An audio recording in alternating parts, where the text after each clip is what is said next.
Hello नमस्कार सभी को। बहुत बहुत स्वागत है आप लोगों का हमारे चैनल में। चलिए आज हम लोग इलेक्ट्रोकेमिस्ट्री का एक टॉपिक है नर्ड्स इक्वेशन, और साथ साथ हम लोग देखेंगे सेल को। बहुत सारे टर्म्स जो से इसमें यूज होते हैं, हम सारी चीजों को आज हम लोग इस वीडियो में कवर करने वाले हैं। तो चलिए स्टार्ट करते हैं हम लोग नर्ड्स इक्वेशन। देखिए नर्ड्स इक्वेशन होता क्या है। सबसे पहले आपको जानना है नर्ड्स इक्वेशन क्या है। देखिए नर्ड्स इक्वेशन का मतलब एक ऐसा ये समीकरण है, एक ऐसा ये इक्वेशन है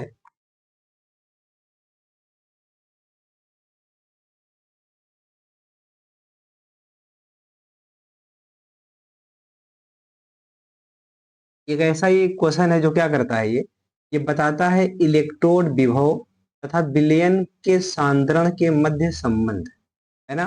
तो आप एक लाइन में आप बोल सकते हो कि इलेक्ट्रोड विभव तथा विलयन के सांद्रण के मध्य संबंध को दर्शाने वाली समीकरण नर्ड्स इक्वेशन कहलाती है। नर्ड्स इक्वेशन क्या है? इलेक्ट्रोड विभव कुछ जो सेल का होगा और विलयन के सांद्रण के मध्य जो रिएक्शन जो समीकरण संबंध दर्शाए उसी को हम बोलेंगे नर्ड्स इक्वेशन या नर्ड्स समीकरण। जैसे मानते हैं एक अभिक्रिया है, इसमें एक मेटल जिस पर एन प्लस चार्ज है, एन इलेक्ट्रॉनों को ग्रहण करता है और रिड्यूस हो जाता है, अपचयित हो जाता है एम सॉलिड में। इस अभिक्रिया के लिए मानक हाइड्रोजन इलेक्ट्रोड के सापेक्ष जो मापा गया इलेक्ट्रोड विभव, इस प्रकार हम लिख सकते हैं क्या कि E M N plus oblique M is equal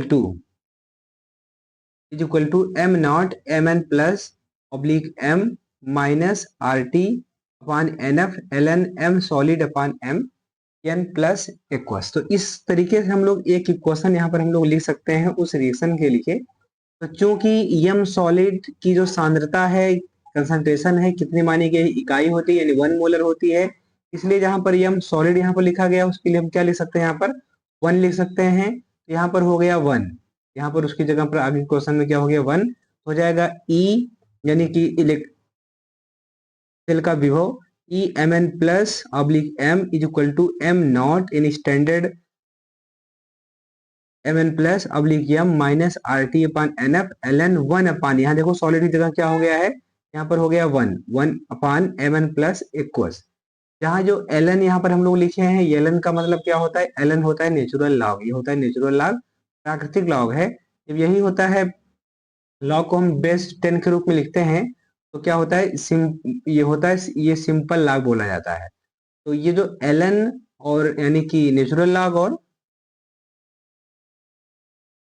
log to the base 10 simple log जिसे हम बोलते हैं, उन दोनों में रिलेशन क्या होता है, L N is equal to 2.303 log to the base 10 हो जाएगा। अब देखिए हमने क्या किया, एल एन की जगह अब इतना मान रखेंगे, हो जाएगा E M N plus oblique M is equal to E not M N plus oblique M, यानी अपान है ये, माइनस कितना हो जाएगा 2.303 आर टी अपान कितना N F log to the base 10 1 upon mn plus aqueous.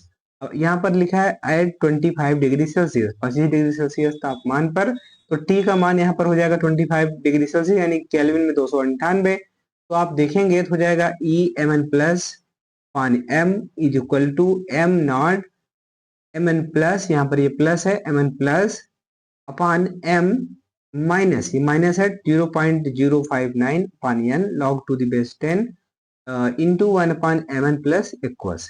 जहाँ R क्या होगा भाई, R गैस नीतांक है, इसका मान होता है 8.314 जूल केल्विन का इनवर्स मोल का, यानी जूल पर केल्विन पर मोल। तो T को हम बोलते हैं परम ताप, और F यहाँ पर फैराडे नीतांक है, मान होता है 96,500 कूलाम प्रति मोल। N क्या है, प्रयुक्त इलेक्ट्रॉनों की संख्या है, और Mn प्लस क्या है, बिलियन में उपस्थित धातु आयनों की सांद्रता।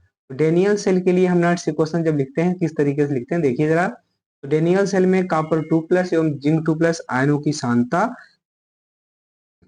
है ना, के लिए हम क्या लिखेंगे, नट्स इक्वेशन। तो सबसे पहले कैथोड के लिए हम बात करें, कैथोड किसका बना होता है, कॉपर का। तो वहां पर अपचयन की अभिक्रिया थी, तो यहाँ पर लिखा जाएगा copper Cu2 plus upon Cu is equal to, ये इलेक्ट्रो क्या लिखा हुआ है यहाँ पर ई नॉट, यहाँ पर ई है, यहाँ पर क्या है ई नॉट है, कॉपर 2 प्लस अपान कॉपर माइनस आर टी अपान 2 एफ एल एन। यहाँ एन की जगह 2 लिखा जाएगा क्योंकि यहाँ पर 3u किस रूप में है, 2 प्लस के रूप में, यहाँ 2 इलेक्ट्रॉन का आदान प्रदान हो रहा है into ln 1/cu2 plus aqueous, ये हो जाएगा क्वेश्चन नंबर फर्स्ट। अब इनोड के लिए, इनोड पर होता है जिंक, जिंक का होता है ऑक्सीकरण, लेकिन हम रिडक्शन के फॉर्म में लिखते हैं समीकरण। तो सेल का तो पोटेंशियल यानी कि E Zn2 plus upon Zn is equal to E not Zn2 plus upon Zn minus RT upon 2F ln 1 upon Zn2 plus aqueous. उसी तरीके से आप इसका भी लिख दिया गया। अब सेल विभव हम लोगों को पता है, सेल का जो विभव होता है E सेल बराबर होता है कितना, E right minus E left. R का मतलब राइट, L का मतलब लेफ्ट। तो R पे कौन, R का मतलब राइट, राइट में कौन होता है यहाँ पर कैथोड, कैथोड कौन है यहाँ पर कापर का, लेफ्ट का मतलब एनोड, एनोड यहाँ कौन होता है जिंक का। हो जाएगा E cell is equal to E not Cu2 plus upon Cu minus E not Zn2 plus upon Zn, है ना।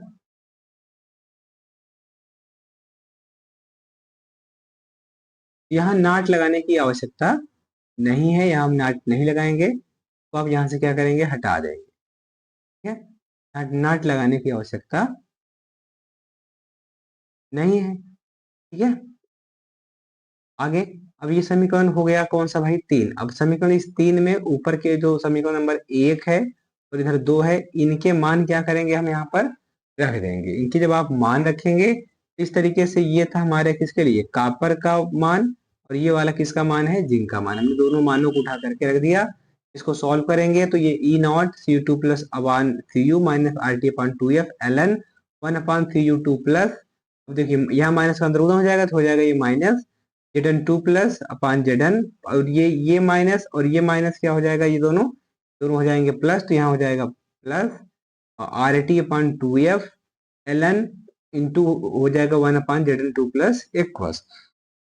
अब यहाँ पर हम क्या करेंगे, इस कापर 2 प्लस और जिंक 2 प्लस, इस दोनों के ई नाट के जो मान हैं इनको हम क्या करेंगे, एक साथ नोट कर लेंगे। तो हो जाएगा E not Cu2 plus upon Cu minus में E not Zn2 plus upon Zn, ठीक है। इसको हम नोट कर लेंगे, फिर यहाँ पर इसका मान उतार लेंगे, कापर वाले का minus RT upon 2F ln 1 upon Cu2 plus, इधर जिंक वाले का मान यहाँ साथ में हम लोग लिख देंगे। इस तरीके से लिख दिया जाएगा, इस तरीके से लिख दिया जाएगा। अब देखिए,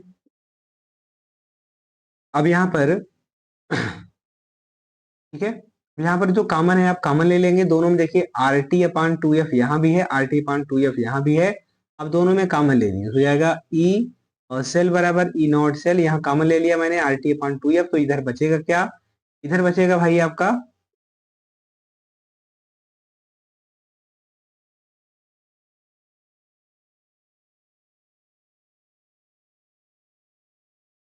तो इधर हो जाएगा जिंक 2 प्लस, इधर हो जाएगा आपका कापर, कापर 2 प्लस, ठीक है।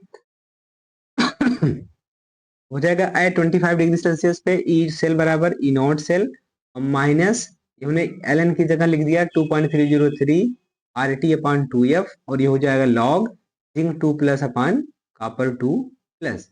तो हम लोग लिखते हैं ना सामान्यतः, अगर कोई रिएक्शन है, ए का ए मोल है, बी का बी मोल है, इक्वल टू यहाँ एन एटॉनों का चेंज हो रहा है और बन रहा है आपका सी का सी मोल, डी का डी मोल।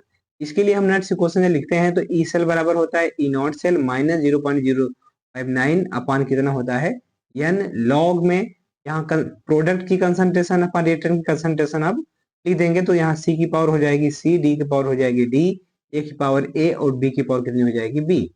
अब ये हो गया हमारा समीकरण जनरल। तो निम्नलिखित अभिक्रिया वाले क्वेश्चन है हमारे पास, निम्नलिखित अभिक्रिया वाले सेल को निरूपित कीजिए। एम सॉलिड है प्लस A2Ag प्लस है, तो इसकी कंसंट्रेशन यहाँ पर दे रखी है सिल्वर आयनों की 0.001 m equal to Mg2 plus, इसकी कंसंट्रेशन दे रखी है यहाँ पर 0.130 m माने मोलरिटी, प्लस कितना है यहाँ पर 2Ags। इससे आपको ई सेल का मान ज्ञात करना है। यदि ई नॉट सेल का मान कितना दिया है, 3.17 वोल्ट दिया है, तो ई सेल बराबर होता है E not cell minus 0.059 upon N log, है ना। यहाँ पर 2 दी बेस कितना हो जाएगा भाई 10 Mg2 प्लस अपान Ag2 प्लस। अब Mg2 प्लस क्यों है, क्योंकि Mg2 प्लस कहाँ पर है, प्रोडक्ट साइड, Ag2 प्लस कहाँ रिटर्न है, तो प्रोडक्ट वन क्या हो जाएगा, रिटर्न की कंसंट्रेशन कंसंट्रेशन। तो यहाँ Ag का 2 मोल था, तो जितने मोल होते हैं वो जाके पावर में लगे थे, यहाँ 2 पावर हो गया Ag का 2। तो यहाँ मान रखिए आप, तो हो जाएगा ई नॉट सेल का मान 3.17 वोल्ट दिया है और माइनस 0.059 पानी, यानी यहाँ कितने इलेक्ट्रॉनों की चेंजिंग हो रही है, 2 इलेक्ट्रॉनों की रिएक्शन में। हो जाएगा एन की जगह पर यहाँ पर आपने 2 लिख दिया, ठीक है। अब यहाँ पर log 2 दी बेस 10 है। Mg2 प्लस की जो सांता थी क्वेश्चन में दे रखी थी, ये है, आपने mg की जगह इतना रख दिया। फिर यहाँ पर Ag की स्क्वायर है, Ag का मान यहाँ पर कितना था, इतना। इसको यानी हम लिख सकते हैं 10 की पावर -4 लिख सकते हैं या 0.001 नहीं रहने दीजिए, ठीक है। वो का होल स्क्वायर कर देंगे, क्योंकि वहां पर कितने मोल थे, 2 मोल थे। अब इसको आप हल कर लेंगे तो आ जाएगा 7.11, तो हो जाएगा ई सेल बराबर 3.17 वोल्ट माइनस 0.059.2 गुणे 7.11, हो जाएगा ई सेल बराबर 3.17 वोल्ट माइनस, इसको हल कर लेंगे तो आ जाएगा 0.21, तो इसमें से घटा दीजिए 3.17 में से, तो आ जाएगा ई सेल बराबर 2.96 वोल्ट। ये जाकर के आपका आंसर हो जाएगा। अब आगे है भाई नट्स क्वेश्चन, नट्स समीकरण से साम्य स्थिरांक कैसे प्राप्त करेंगे। अब पता है आपको, साम्यावस्था पर सेल कार्य करना का बंद कर देता है, तो ई सेल का मान कितना हो जाएगा, 0 हो जाएगा, ठीक है। ये हो जाएगा यहाँ पर इसकी जगह पर 0, और हो जाएगा E not cell minus R T upon N F L N Zn 2 plus upon U2 plus. यहाँ से देखिए ई नॉट सेल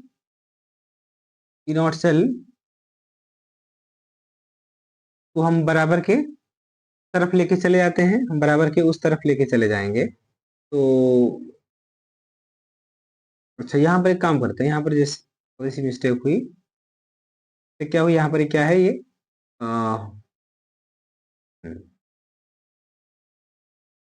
ये बराबर ही है, और यहाँ पर क्या होगा,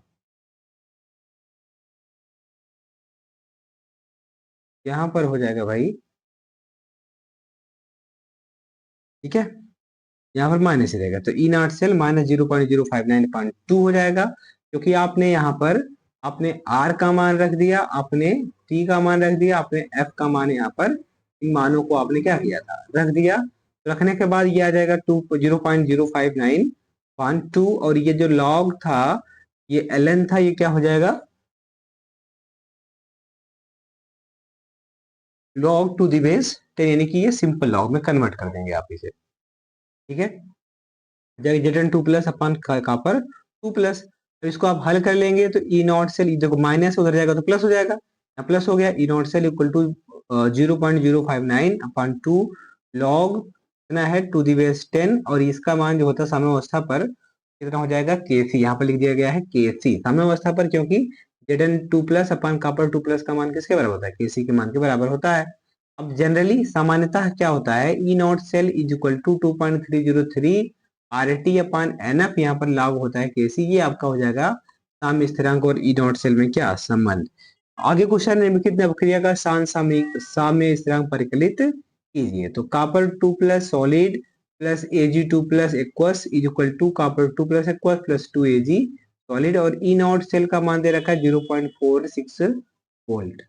तो हल करेंगे इसको हम, आपका फार्मूला हो जाएगा E not cell is equal to 0.059 upon कितना 2, क्योंकि यहाँ 2 इलेक्ट्रॉनों का चेंज हो रहा है ना, क्योंकि कॉपर किस में चला गया 2 प्लस में, इसका 2 इलेक्ट्रॉन को निकाला होगा, तो यहाँ पर हो जाएगा 2 लॉग, और यहाँ पर कितना हो जाएगा के सी, ये फार्मूला होता है। ई नॉट सेल का मान दे रखा है भाई कितना है 0.46, यहाँ पर आपने लिख दिया 0.46 वोल्ट, 0.059/2 लॉग के सी। अब ये लॉग के सी इक्वल टू क्या हो जाएगा, इस 2 का इस 0.46 में गुना हो जाएगा, बटे में कितना हो जाएगा 0.059, हल करेंगे तो आ जाएगा 15.6 लॉग के सी बराबर 15.6, के सी बराबर एंटी लॉग 15.6, आप इसका एंटी लॉग निकालेंगे तो आ जाएगा के सी बराबर कितना आएगा 3.92 इंटू 10 की पावर माइनस 10 की पावर 15, यहाँ पर आपका हो जाएगा आंसर। आगे देखिए एक इंपॉर्टेंट रिलेशन है, ई सेल तथा पीएच मान में क्या संबंध होता है। तो पीएच इक्वल टू होता है एन ई नॉट सेल अपान कितना 0.059, है ना। एक क्वेश्चन है, यदि पीएच बराबर 3 है तो ई नॉट सेल का मान आप ज्ञात करिए, आप ज्ञात करके बताइए। नर्ड से क्वेश्चन देखिए, नर्ड से क्वेश्चन डेल्टा जी का मान कैसे निकालेंगे? तो डेल्टा जी बराबर होता है minus N F E cell, या डेल्टा जी नॉट बराबर minus N F E not cell E not, और डेल्टा जी नॉट बराबर क्या हो जाएगा?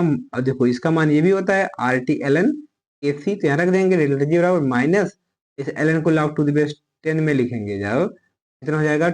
Minus 2.303 R T log to the base 10 के, है ना। फिर सेल विभव है और विद्युत ऊर्जा में क्या होता है? परिवर्तन। तो यहाँ पर कैसी है ये? स्पॉन्टेनियस है, नॉन स्पॉन्टेनियस है, इक्विलिब्रियम है। जब डेल्टा जी का मान क्या है यहाँ पर? डेल्टा जी का मान पॉजिटिव है, ई का निगेटिव है, ई का मान पॉजिटिव है, तो रिएक्शन होती है स्पॉन्टेनियस। और ये कहाँ पर होता है? गैल्वेनिक सेल में। अगर डेल्टा जी का मान पॉजिटिव है, ई का मान क्या है? निगेटिव है, ये नॉन स्पॉन्टेनियस प्रोसेस है। ये कहाँ पर होती है? ये कौन सी प्रक्रिया कहलाती है? इलेक्ट्रोलाइटिक सेल में होती है। इक्विलिब्रियम डेल्टा जी का मान 0, ई का मान 0, तो डेड बैटरी, बैटरी एकदम क्या हो गई है? खत्म हो गई है, अब उसमें उसका यूज नहीं रहा। ठीक है, अब आगे चलिए सेल किसे कहते हैं? आगे चलिए सेल किसे कहते हैं, तो ये हम लोग पढ़ेंगे नेक्स्ट वीडियो में। आज के लिए बस इतना ही, और बहुत धन्यवाद सभी को। फिर मिलेंगे नए क्लास में। Thank you.